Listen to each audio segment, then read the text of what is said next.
Hello friends, Radhe Radhe. તો friends, આપ સૌનું અમારી ચેનલમાં હાર્દિક સ્વાગત છે. તો આજે આપણે બનાવવાના છે એકદમ રેસ્ટોરન્ટ અને ધાબા સ્ટાઇલ દાલ મખનીની રેસીપી. આ દાલ મખની ખાવામાં એકદમ ક્રીમી, સ્વાદિષ્ટ અને ટેસ્ટી બનશે.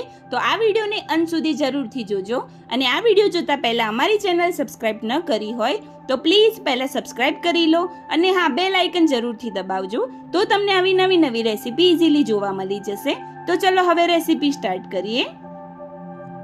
સૌપ્રથમ 1 કપ આખા કાળા અડદ લીધા છે અને થોડા રાજમા લીધા છે. આ બંને વસ્તુને મેં સરસ રીતે 7 થી 8 કલાક માટે પલાળી દીધા છે પ્રોપર. હવે આ બંને વસ્તુને આપણે બોઇલ કરી લઈએ. હવે બોઇલ કરવા માટે આપણે એક પ્રેશર કુકર લઈ લઈશું. પ્રેશર કુકરની અંદર આખા કાળા અડદ એડ કરી અને રાજમા બંને છે એને એડ કરી લઈએ. હવે એની અંદર આપણે થોડા મસાલા કરીશું. 2 તમાલપત્રના ટુકડા એડ કરીએ, 1 મોટી આખી ઇલાયચી, 1 ચમચી કાશ્મીરી લાલ મરચું પાવડર. હવે સ્વાદના એકોર્ડિંગ મીઠું એડ કરી લઈએ. હવે આ બંને વસ્તુને બોઇલ કરવા માટે મેં 2 થી 2.5 ગ્લાસ જેવું પાણી એડ કર્યું છે. હવે સરસ રીતે આપણે મિક્સ કરી લઈશું. હવે આ બંનેને આપણે સરસ રીતે બોઇલ કરી લઈએ. બંનેને બોઇલ કરવા માટે આપણે પ્રેશર કુકરને બંધ કરી લઈશું અને 4 થી 5 સીટી વગાડીને સરસ રીતે બોઇલ કરી લઈએ. ત્યાં સુધી આપણે એક પ્યુરી તૈયાર કરીશું. એના માટે એક મિક્સર જાર લઈ લઈએ. મિક્સર જારની અંદર 2 નંગ ટામેટા કટ કરીને એડ કરીશું. હવે મિક્સરની મદદથી આપણે સરસ રીતે ગ્રાઇન્ડ કરી લઈએ અને એક પ્યુરી તૈયાર કરી લઈએ. આવી રીતે મેં પ્રોપર ગ્રાઇન્ડ કરી લીધું છે અને એક ટામેટાની પ્યુરી તૈયાર કરી લીધી છે પ્રોપર.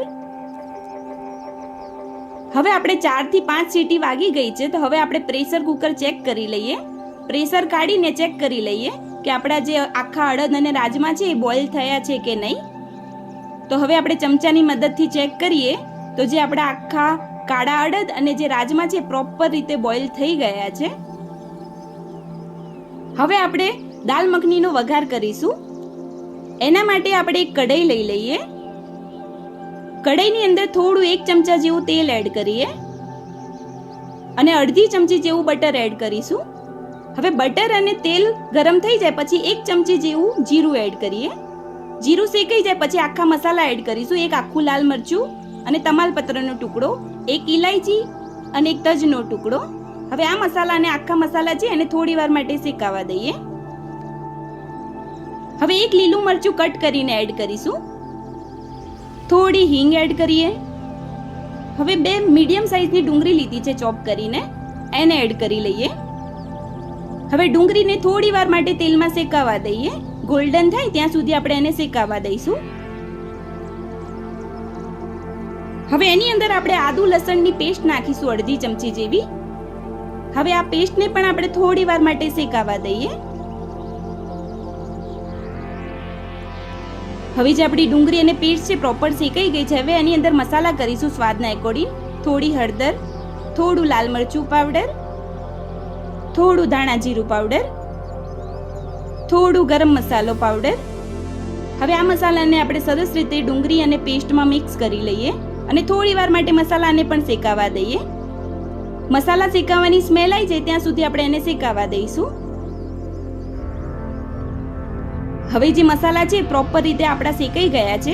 હવે એની અંદર ટામેટાની પ્યુરી તૈયાર કરી છે એને એડ કરી લઈએ. થોડું પાણી એડ કરીશું. હવે આ પ્યુરીને પણ સરસ રીતે મસાલામાં શેકી લઈએ. પ્યુરીમાંથી આપણે પ્રોપર તેલ છૂટું પડી જાય ત્યાં સુધી આપણે એને શેકાવા દેવાનું છે. ત્યાં સુધી આપણે ધીમે ધીમે હલાવતા રહીએ અને શેકાવા દઈએ. હવે થોડી વાર માટે આપણે એને ઢાંકી દઈએ જેથી પ્રોપર તેલ પણ છૂટું પડી જાય અને પ્યુરી છે એ પણ મસાલાથી શેકાઈ જાય.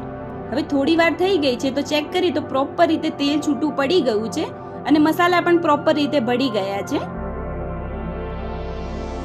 હવે આપણે બોઇલ કરેલા આખા કાળા અડદ અને રાજમા એડ કરી લઈશું. આ બંને વસ્તુને આપણે પાણી સાથે જ એડ કરવાનું છે.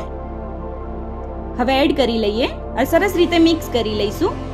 ધીમે ધીમે આપણે હલાવતા રહીશું. ધીમા ગેસ ઉપર આપણે એને હલાવતા રહેવાનું છે. થોડી વાર માટે હલાવતા જ ઉકાળવા દઈશું. આ સ્ટેપ દાલ મખનીને ખૂબ જ ક્રીમી બનાવે છે. આ સ્ટેપ ખૂબ જ જરૂરી છે દાલ મખની બનાવવા માટે. હવે ચેક કરીએ તો થોડું થોડું બધા મસાલા જે પ્રોપર રીતે ભળી ગયા છે. હવે આપણી દાલ મખની છે એ પણ પ્રોપર રીતે તૈયાર થઈ ગઈ છે.